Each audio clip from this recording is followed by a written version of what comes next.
Alright guys, we're just going to jump right in on this video. I was excited to go on an adventure. I'd gotten the fuel injection installed, spent several hours and different days flying around close to home, testing and tuning and getting things kind of dialed in. And this was the first day I was going to venture away, and it was supposed to be a pretty low wind day. It turned out not to be true. It was really windy. And the first several spots I went to look at were just a total bust.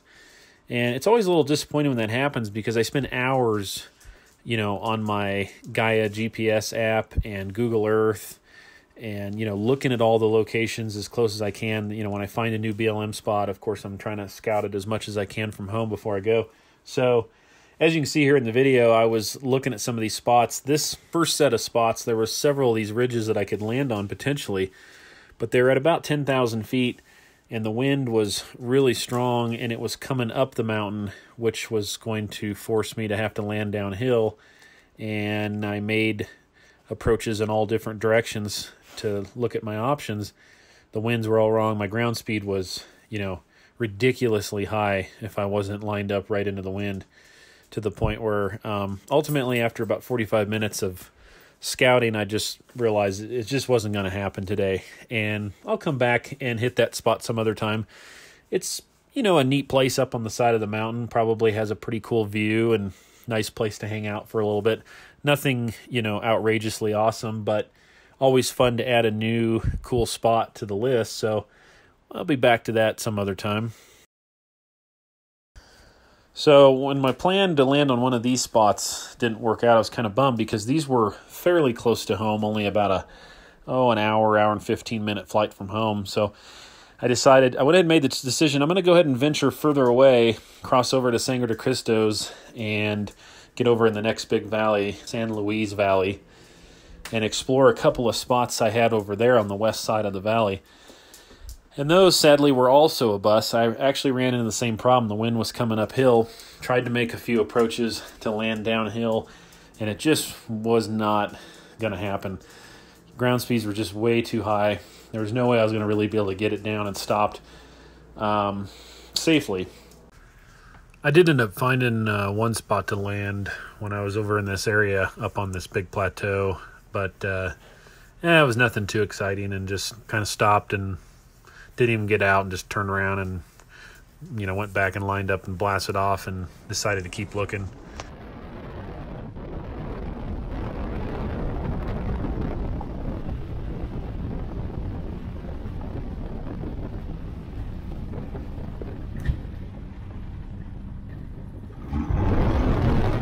So this next spot is pretty wild, and I think I'm going to name it 2 Mile High.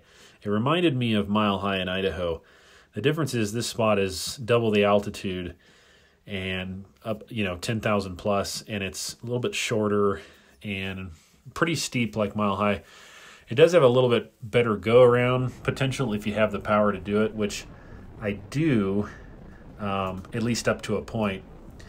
And so that's what I was doing, is I was making some approaches and getting lower and slower over those trees and matching the angle of the hill and feeling it out. And even though the wind that day was actually helping me a little bit, I just couldn't get a comfortable approach or speed that I felt confident that I was going to, that I and the airplane both were going to survive landing there. And when you start looking and going, hey, it looks like there's an old dirt trail that leads up to the top of this mountain, and that's good because I may need that when I go to recover the airplane after I wad it up in a ball. When you start looking at those kinds of options and thinking that way, it might be time to just, pump the brakes and move on, because I don't have to land there. I want to.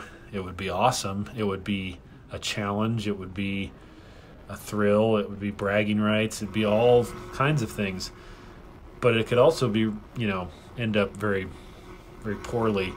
And, I didn't have to land there. So once I thought it through, made some approaches, realized, I don't know, maybe I need better conditions. The density altitude was very high. Maybe I need more mods. Maybe I need more time in the airplane to feel comfortable on that spot. Maybe all three, So that's another one of those spots I'm putting in my memory bank, and I may come back to because It would be an awesome one to pull it off, but I'm not going in there until I feel confident about it. So I was getting a little bummed out after, several failed spots that I just wasn't able to land. Just wasn't feeling comfortable that day, high ground speeds, high density altitude. I was having a little bit of issue with the boost pulling back because of high intake air temperatures, which later in this video I'll get into that in a little more detail and what I've been doing to sort of remedy that. But anyway, I decided to go ahead and head south in the valley. There's a whole bunch of BLM that goes on down, clear way down into New Mexico, and I thought, hey, I'm this close, might as well do some exploring. And that's where things started to look up a little bit, and found some pretty cool areas down there.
I had to stop and see what this was along the river here. It looks like there's a sign there, but not much left of it to read. Does anybody know what this is? Northern New Mexico, southern San Luis Valley area. It's kind of interesting. It's a lot of rocks. That was a rough landing. Not a very nice spot. I should have looked at that one a little closer. That's on me. Thank God for bush wheels and Robert's gear, huh? And those shocks, they were getting a workout on that, I'm sure.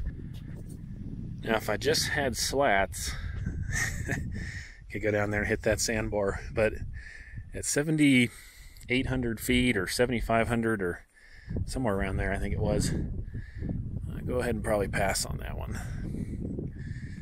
Damn, this is quite a canyon. I had no idea that this canyon was this deep. This takeoff was super sketchy. I had a pretty strong crosswind, and I had to kind of use the tracks there because there was just rocks everywhere else. So I was stuck trying to keep myself in these tracks and fighting a nice crosswind, and it was pretty exciting getting out of there.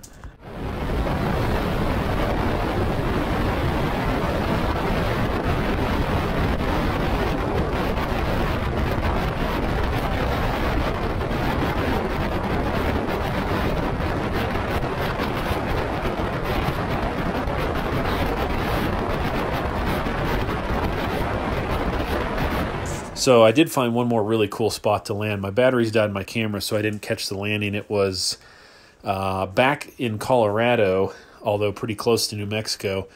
Nice spot, really close to the Rio Grande.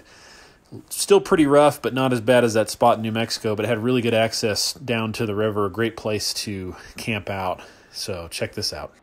I was just kind of farting around getting beat up by the wind, and I spot this location. The BLM runs right up to the river, and it is awesome. Look at this.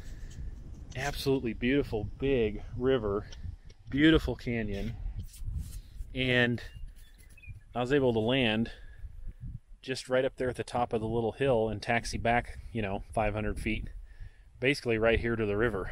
So that's super cool. It was real windy, but it actually kind of lined up with a fairly decent spot to land. So I hope the camera caught it. I noticed after I landed and taxied back, the battery had died, so I don't know when it quit. Hopefully it caught that. So I'm somewhere in the San Luis Valley on the south end, not too far from New Mexico. I'll have to look and see. I was just following BLM on my program that shows me that. I wasn't really paying attention where I was, just scouting the whole area of BLM. Look at this. Oh my God. That is gorgeous. Wow. It's too bad the river itself isn't BLM. I could land on that little island right there. Now that would be a cool picture. Wow. That's a good find. You know what? That really makes my day, because I was basically just getting my butt kicked on not being able to land and getting beat up by the wind. Super cool find. Well, I tried to hold off on doing this as long as I could and find another way, but ultimately I had to cut another hole in my cowl, and I'm not thrilled about it, but there's a reason why I had to do it. So I did my best to make it match the other side. So this is the new hole, and of course the other side has an aluminum deal for the exhaust you guys have seen. This is for the intake on the turbo, so that I can get cool air. Anyway, what I had is I had the filter up here, if you guys remember. It was right up here in the nostril. And I realized it was obviously getting hot air even though it's in the nostril. So I built this aluminum flange thing that came underneath and all the way around and up over the top. It didn't seal around this side very well, but it fit up close to the cowl all the way around and even curved around the back a little bit. And I thought, surely that will help make sure that it's getting cool air. No, it helped a tiny bit, but it didn't do enough. It was 5 to 10 degrees better than without it, but still too warm. I know the problem, obviously there's could be a vacuum. When I was fighting that oil leak, it was sucking oil, back and getting on the blades of the prop, and of course doing all kinds of weird things. So I know that there can be a vacuum. The prop, the direction it's moving is causing the air to do weird things. For some reason, I was getting a pocket of heat up around that filter up there where it was in the corner of the cowl. So this is the new plan. So I'm draining the oil here. I've got 25 hours on it. I did a little bit of ground running before I had changed the oil, but 25 hours of fuel injected time, on this oil change. And I just started leaning it out more so in the last probably 5 hours of run time. And considering all that, though, the oil is pretty clear. It's noticeably lighter, clear, not as dark as it was on the carbs after 25 hours of time on them. So after 25 iterations of filter setup, okay, maybe not that many, but I tried a whole bunch of different things over the last week. And I learned some things about this and made some progress. Okay, so before I had that pipe coming up and the filter was kind of back over here in the corner of the cowl, poking out the front a little bit. And I felt like my temperatures were high, not just because I don't have an intercooler, but also because it was sucking in some hot air. And that seemed to prove to be somewhat true, because at one point I had this when I put the cowl in here, it was 100% seal, okay?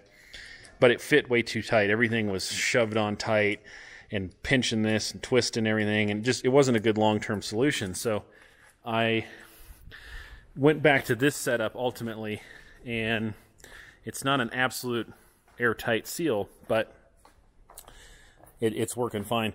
But what I got going on, I got some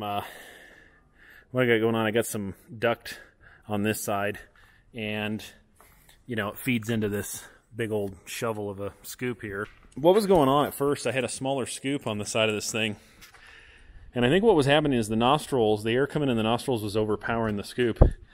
You know, there's pressure inside this cowling because the outlet is only so big, and you can't make the outlet bigger, which is too bad.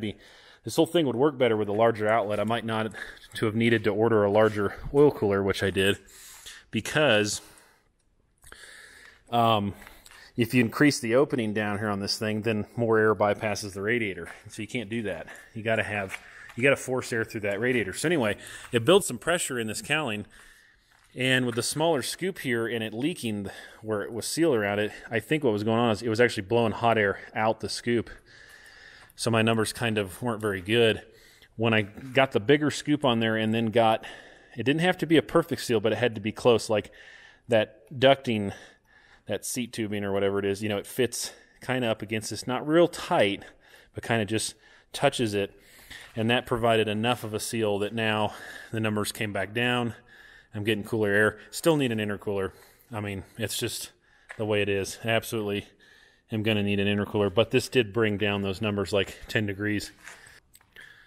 And it's, you know, slightly lighter, probably a pound, maybe around a pound lighter than having the tube going up front. So, hey, every little bit counts, right? Got to look at the positives that you're going to have a big old freaking shovel on the side of the cow, which I really didn't want to do. At least look at the positives. It's simpler in some aspects. Can work on it better. I don't have this pipe in the way of the plug here and various things. You had to remove it.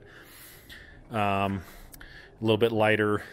And I learned some things about cutting the hole in the cow, and I was considering, you know, putting an intercooler here and trying to shovel with some kind of a scoop air into the side of that. And I'm not convinced that would actually work all that well. So what I might end up doing is I'm trying to design an intercooler right now because I'm working with Edge on something a little bit more better.